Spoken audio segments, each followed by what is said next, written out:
rather do or spend their time in other things other than building relationships with, or building a form of unionism with people who are not economically free. So we also talk about consequences of economic inequality, which is high poverty, food insecurity, unemployment high, mortality rate, because people don't have access to money to they don't have access to money to afford good medical health care, which reduces their mortality rate and increases the high mortality rate in the country or globally.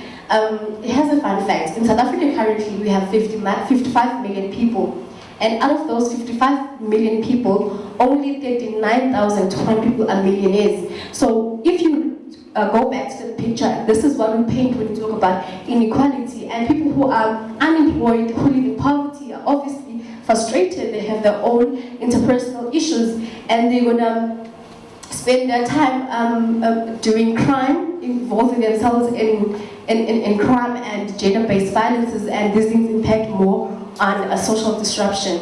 And we'll talk about more the recommendations of social cohesion at the last segment.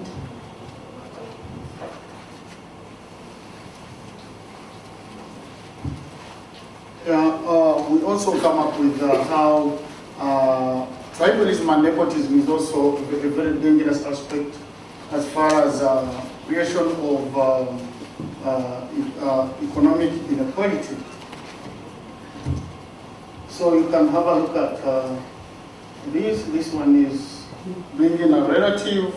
When you talk of actually nepotism, this is where people who are actually in power reach an extent of bringing their friends, their relatives or tribesmen, so that they can be the ones to be given jobs. This now will deprive people from other regions, for example, not to get the jobs. Now, we come to these cases, for example, that come up as a result of tribalism and nepotism. We look at regional imbalance in most of our countries.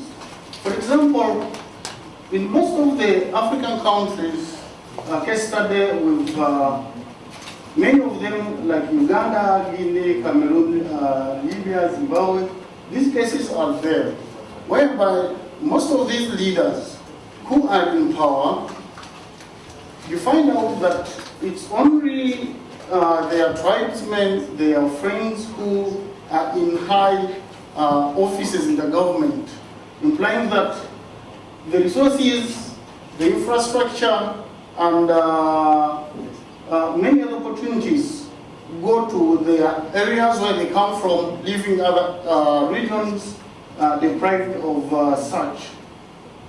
Now, this one also, we also came up with an idea that we actually shouldn't be blaming these leaders who overclicked in power, but the fact is that they are afraid of being revenged on the moment they leave power. A case in point, like in Uganda, I can surprise you that the president, we have the president, the first lady is the Minister of Education, then you have the Minister of Internal Affairs being the brother-in-law, the Chief Commandant of Special Forces being the son of the president. So having gotten an opportunity like this as young leaders, we also need to raise our voices and expose what happens back in our home countries. And then we can also maybe chart a way forward with Commonwealth on a way how we can curb such kind of vices.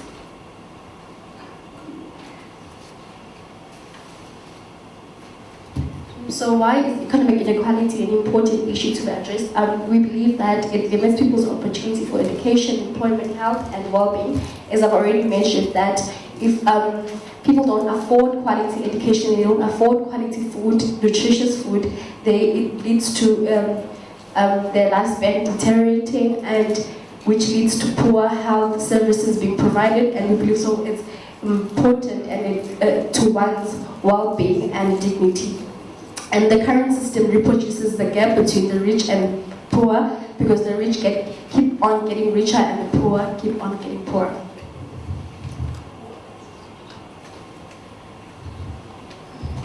Okay, so we go to the next part of our presentation where we have ways by which leadership is needed in economic inequality. So this is actually very important because normally we'll talk about economic inequality and we're bringing the factor of leadership into it. So the kind of leadership that we need is actually responsive leadership. You know, like we're talking about leadership that is actionable, that have the people's interests in mind. So these are some of the things that, you know, like an actionable leader or responsible leader can do. So one of them is minimum wage. So the issue of minimum wage is very important, and in most cases, like, it should be increased. Now, this is based on the fact that many researchers have proven that whenever a minimum wage is increased beyond the normal level, which it is like currently, so it has what it takes to like bring millions out of poverty. Now, like there was a particular survey that was took in the US, so it was actually proven there also that if the minimum wage was increased for that particular point in time, so we discovered that millions of people is being like brought out of the poverty trap. Then also they will have investment in education. Now, this is actually also very important because with education, so they have to be like a serious form of investment. Because one of the things that causes economic inequality is education. Like you have people that grow up in the villages all their lifetime, they've never go to school. So some people that have never been to school, you know, that cannot even read, that cannot even write, so there is no way like they will not be worse off in the society setting. Because the kind of society that we have now, it is more of like based on education. So basically, if you are not educated, you cannot read, you cannot write, then you find out that it will be like very difficult for you, you know, like to do anything in society. And wherever people that are like educated, so they have what it takes to move upward social mobility, meaning that like they can get opportunities, job after job, you know, and get their life better. Then also we also have expanding infrastructure. This is also very important also. Expanding infrastructure in the sense that we are talking about people having access to uninterrupted electricity. We are talking about, you know, basic healthcare facilities and amenities. Like for example now, so one of the reasons why we have inequality now, like when I take personally my own country as an example, so is the fact that you discover that there are some infrastructure that we don't have. Imagine you being a student, then you trying to like access Wi-Fi, you trying to like Google some stuff, then you discover that like you don't just have the means. So if such facilities are not there, it becomes a problem. Then also, like the issue of electricity, although they call it load shedding here, so it persists also in my own country. So because of that, it has like created series of problems. Because I can remember when we were in school, so we have some students trying to do their assignment, trying to do their homework, trying to learn. But you discover that like you'll be like waiting for light for 5 hours to come. Because basically without electricity you cannot do anything. So there are times you might want to go to class, maybe 8 p.m., then you discover that blackout. So in that case, you discover that it will be very difficult for such person. Then also we have to support economic and racial integration in neighborhood. So I think this particularly applies to South Africa especially. So what we are simply advocating here is that government as well as non-governmental institutions, so they should support economic and racial integration. Yeah, this is very important because like when you have a situation whereby maybe people are being discriminated against their color of the skin, you know, and race. So that kind of situation will not really go well. But if there is a way government, like just what Commonwealth is doing quite all right now, you know, bringing people from different places, like you are not saying this one is white, this one is black, so we don't need them. So having an open mind, open forum like that to bring everybody together, irrespective of their economic status or racial integration, maybe black skin, white skin, whatever it is, bringing them to have a forum will also like narrow the gap between the inequality. Now also we have the tax code should be more progressive in nature. Now, like I will ask some rhetorical questions. So how many of us know that in most of the countries in the world, poor people pay more taxes than the rich people? Now that is what is happening. So you can imagine. So poor people paying more taxes even than people that are rich. Now what is there is that So that is why we are like advocating progressive tax in nature, meaning it should be based on income. The more you earn, the more you should pay. Now, we shouldn't say that now, somebody that is even poor, that like is still battling to afford 3 square meters per day, is now even the one paying higher taxes more than you, simply because maybe such person has a company or whatever it is. Now, also to create job opportunities through investment in skill and human capital. This is also very important. Now, when we're talking about investment in skills and human capital, it is very important here, in the sense that if some people, let's say, right from the rural areas, can be trained on some skills, so it will have what it takes to bring them out of the poverty. Like for example, now we will take a rural community in Nigeria. So what we can do basically, like government can have some investment program for them. Maybe like teaching them some handwork, like some skills. So if that is able to achieve, so definitely such person that doesn't have any money to eat before, that cannot afford square meal per day, at least, he'll be getting money from there, and from there he can move upward the social mobility.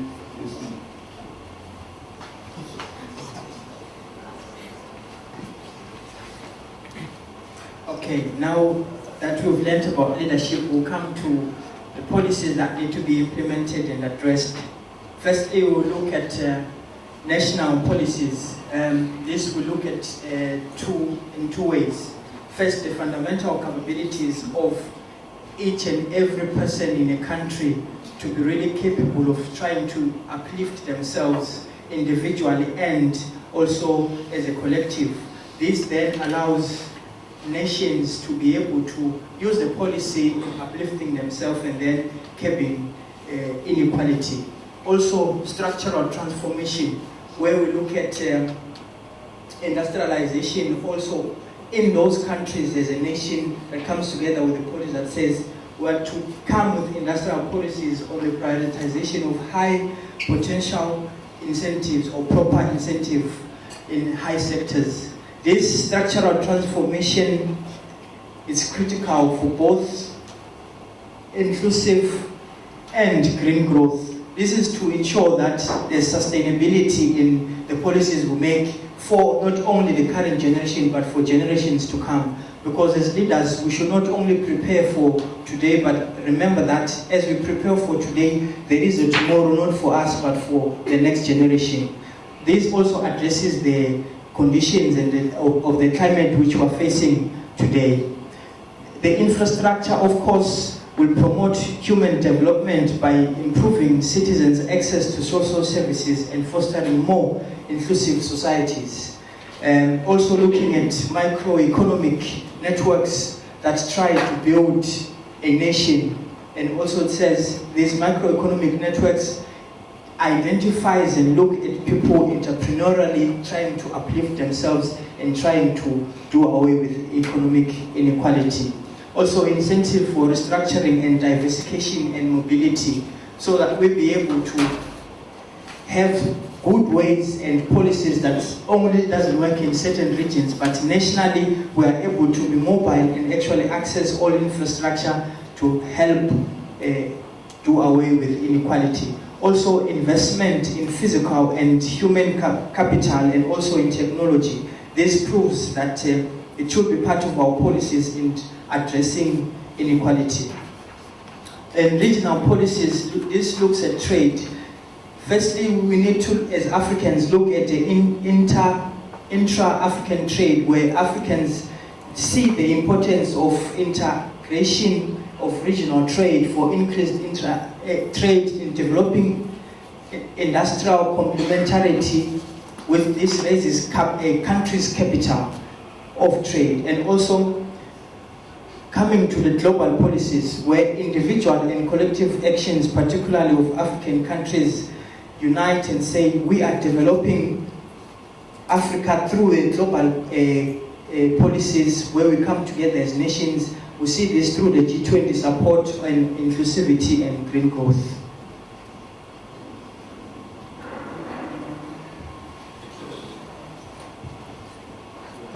Okay, so now we are set to answer the question of, is there a way forward to achieve economic equality? In the global context, it is a consequence of more than 200 years of unequal progress. Some places have seen some dramatic changes, and while others have not. And it is on us today to even the odds and give everyone the chance of a good life. Not only is this the right thing to do, but it's also very realistic. Our hope of giving the next chance, the future youth the chance to live a good life is in the broad development that makes it possible for everyone what is only attainable for a few. True equality might not even be possible in our lifetimes. However, the Commonwealth should strive to bridge the gap as much as possible.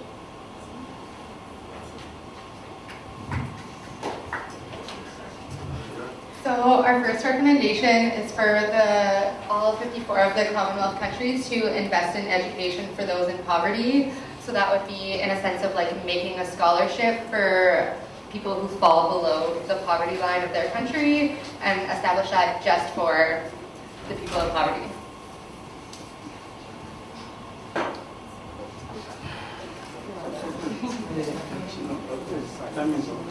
We can read. The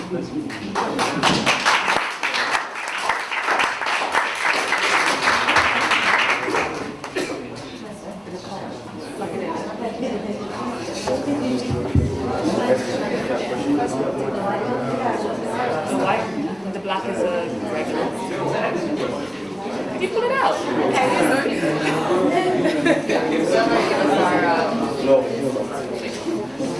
It's like, wait, why do you have two ends in your hand?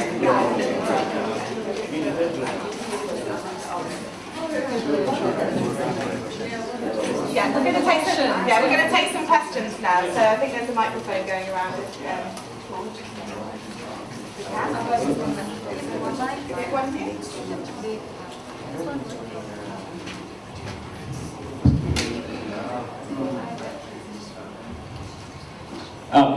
Mine is a recommendation based on most of the things you talk about. Looking at the issue of youth unemployment, it was understood that one of the policies that need to be recommended is employment policy, where you see that some certain organizations will have to put in the employment policy that one have to have some certain working experience, and that policy actually is not favoring the young people, because some certain criteria are not favoring people between the age of who are recognized to be young people, because they will say you have 15 years working experience and before then you are out of the youth bracket. So this has contributed a lot to the issue of youth unemployment. So I think it's part of the recommendation that we have to review that policy so that it can be youth inclusive policy.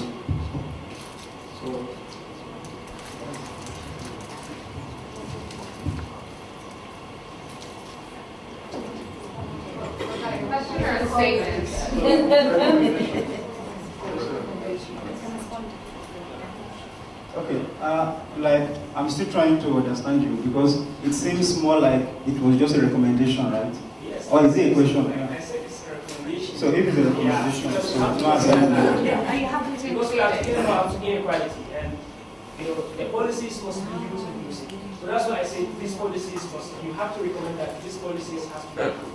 The policies has to be youth inclusive.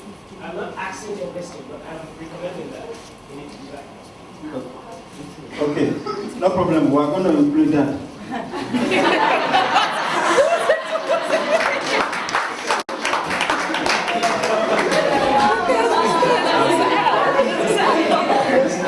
One of the other points you wanted to make was to have policies, especially within the colleges, whereby we encourage students to open up small businesses, especially in South Africa, where jobs are very, very rare. They can use the skills that they've attained in the classroom to open businesses and fend to themselves. To add on that, when I was speaking of national policies, it also brings to effect the issue of the employment policy, to say when it does not favor young people, then we should look at the microeconomic frameworks which we build to actually try to assist every young person within a country to look into solving challenges that are faced by young people. Thank you. So it's more of an observation, because you guys mentioned the minimum wage, and with the virus that's going around and lots of places going and shut down or whatever the case is, people are staying away from work, and apart from people that are on 0-hour contracts in wherever and not being able to get that salary or income coming in. I saw on Twitter recently, and it was just a small table of what governments or mandated sick pays that governments or companies will be paying to their employees while they're off during the time period for now. And what was surprising is that, it wasn't so much surprising, but it's still hard to see when you see it on paper in black and white.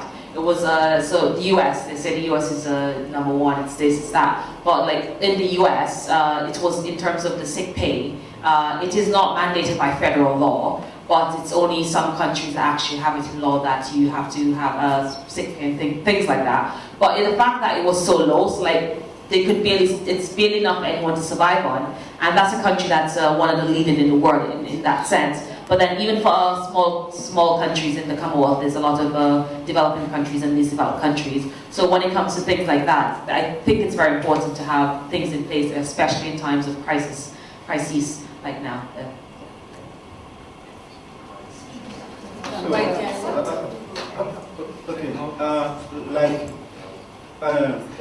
What you said exactly, we've covered it in our recommendation.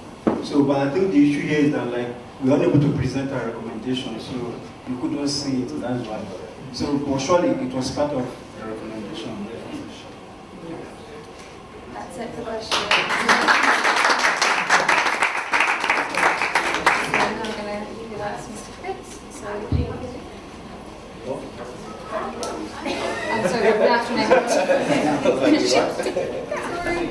Samuel?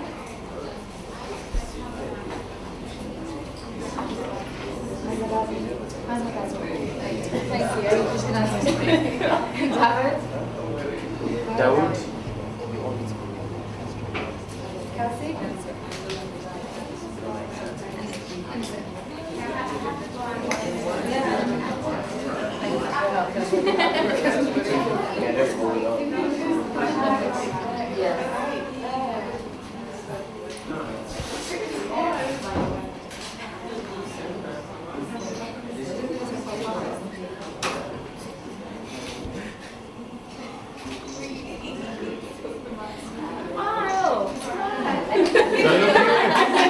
Look here, everybody. Look here. Yeah, that's the one. You just share all these beautiful pictures with everybody, okay? Put it on the page. No, don't please put it on the page. It's like, I took 100. I took like 100 or like 200. Complicated, thank you.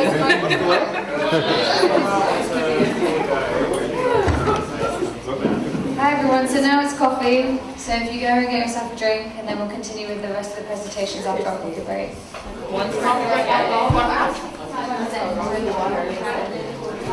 We get one more drink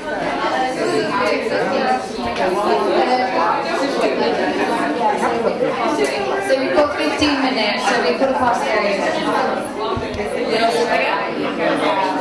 I don't know if anyone heard that, because you're all talking. I couldn't hear it. You can hear me? Hello? Guys! Thank you.